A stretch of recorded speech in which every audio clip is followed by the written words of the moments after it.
AFFA Region Liqasında 3-cü turun oyunları keçirilib. İddialılardan olan Ağsu City bu mövsümdə hədəflərini kiçiltməyib. Ötən turnirdə 4-1 finalda dayanan komanda bu ildə çempionluğu hədəfləyib.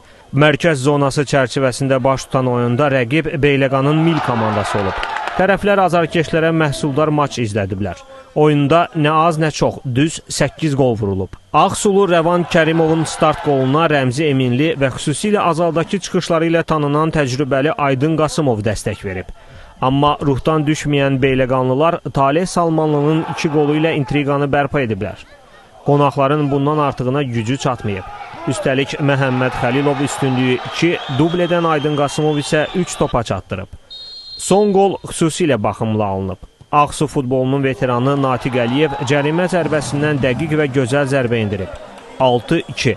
Bununla da Ağsu 3 oyundan 3 qələbə ilə liderliyini davam etdirir.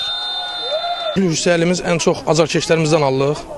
Sağ olsunlar, təşəkkür edirik azarkeşlərimizə, Ağsularımıza. Bütün Ağsularımıza azarkeşlərimiz olan yerdə bizim həm gücümüz, həm ruhumuz mükəmməl olur. Bugünkü oyundan düzün desək biraz narazıyam. Daha fərqli bir qalibiyyət gözləyirdik, daha fərqli bir oyun gözləyirdik. Təbii ki, biraz yorğunçılıq, biraz arxayınçılıq.